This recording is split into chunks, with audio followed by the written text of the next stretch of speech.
La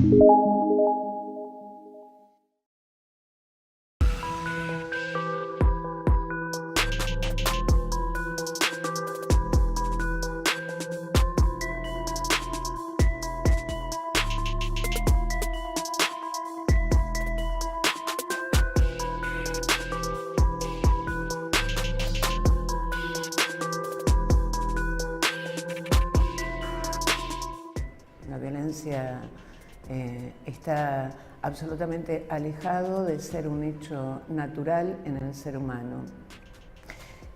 Lacan plantea que la agresividad es constitutiva y la encontramos en torno al estadio especular. Pero hablar de agresividad justamente implica que la violencia no está incluida.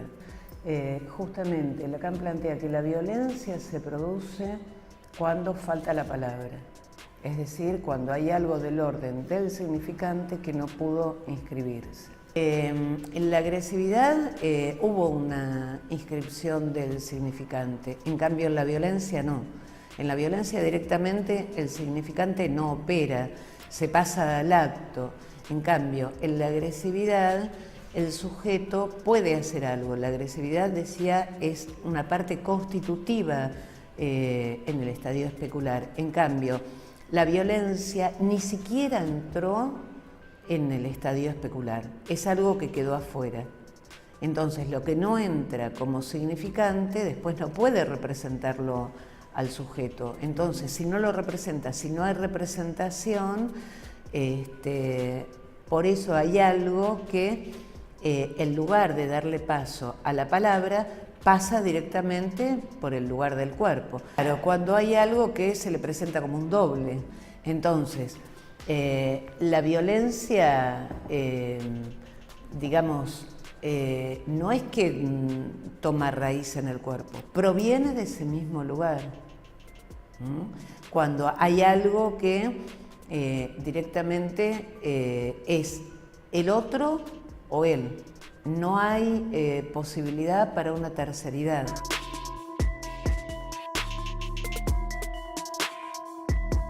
La violencia en las escuelas lo venimos malviviendo hace muchos años. Desde cierto ángulo venimos planteando lo que pasa en torno a la función paterna. La función paterna, como bien plantea Daniel Paola en el seminario sobre el estallido del universo de discurso, él bien dice, tomando Lacan, que el nombre del padre, los nombres del padre son una invariante. Por lo tanto, si nosotros estamos hablando de algo invariante, significa que algo se da o no se da como inscripción en el aparato psíquico de un sujeto. Y esto es lo primero, entonces. ¿Por qué la violencia se manifiesta más en las escuelas que en otro ámbito? Los niños pasan, yo suelo decir, los niños trabajan, porque es un trabajo, para los chicos ir a la escuela, nada más y nada menos que 8 o 9 horas. La escuela siempre fue el lugar, el escenario más propicio para encontrar la manifestación de los síntomas, las inhibiciones, las angustias. De nuevo, lo que está inscrito o no fue inscrito en un niño. Ahora bien, nosotros encontramos distintas manifestaciones de violencia que no vienen solamente del niño. Esto no es sin relación al otro. Podemos hablar de varias cuestiones en torno a esto. Una primera cuestión, me parece importante referir cuál es el lugar de los padres. Cómo los padres están implicados. Desde hace muchos años nosotros vemos que hay una cuestión en torno a la autoridad, el lugar de autoridad, el respeto por la autoridad, el respeto por la palabra del otro. No porque un niño algo no le interese o porque un niño se aburra obligatoriamente esto tiene que pasar por la violencia. Lejos de eso, el aburrimiento es algo que, digamos, podemos pensarlo en torno al síntoma. Ahora, si desde la escuela y desde las familias hay algo que está faltando, que está fallando a nivel de significante, si de pronto encontramos violencia de los padres hacia los docentes, de los docentes hacia los padres, y son distintas las manifestaciones que lamentablemente encontramos de un lado y del otro.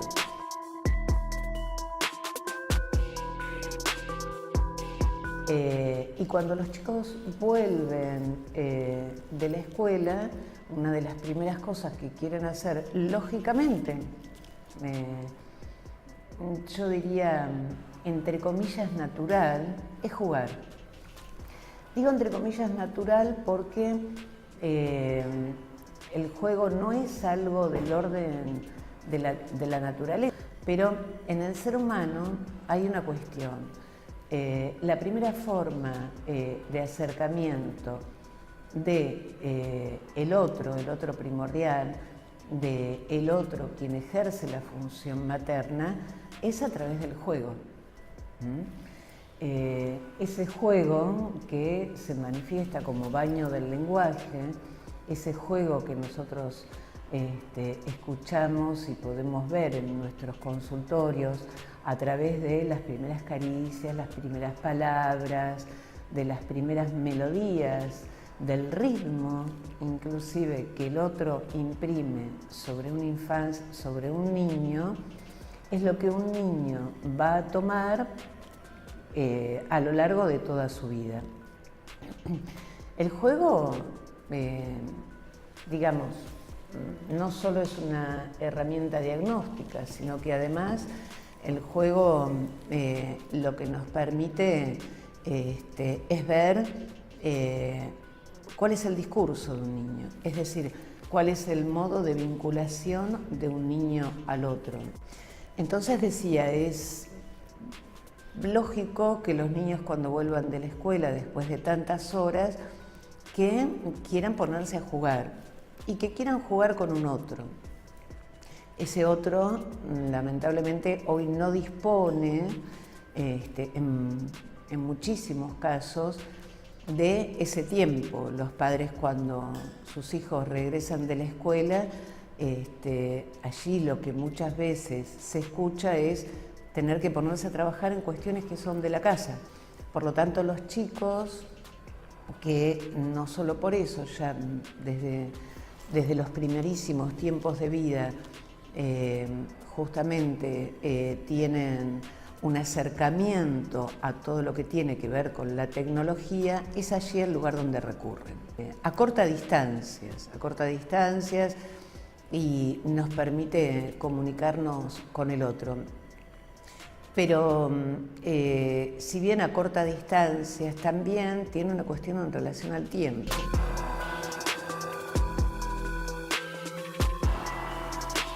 Sí, no podemos apartarnos de lo cultural. Vivimos dentro de un marco sociohistórico, político, económico, cultural y, digamos, la impronta del otro en ese niño también tiene que ver con lo cultural. Esos juegos que tienen que ver con la tecnología, esos juegos tecnológicos, son juegos de agresividad, son juegos de violencia.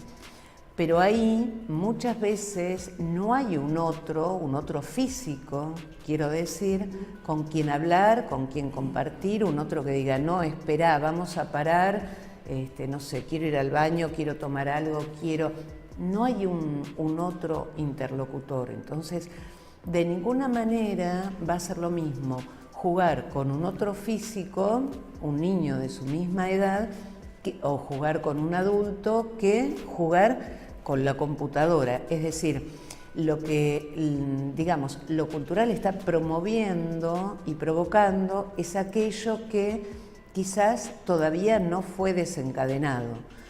Los juegos tecnológicos hoy, es raro encontrar alguno que justamente no tenga que ver con la violencia. Y no es lo mismo matar a un otro en la escena del juego, donde el otro efectivamente puede darse por bien muerto, ¿no? Como decimos, si desaparece de la escena, que estos jueguitos donde permanentemente, digamos, la relación al otro es matar y matar y matar, y es algo que no cesa de no escribirse.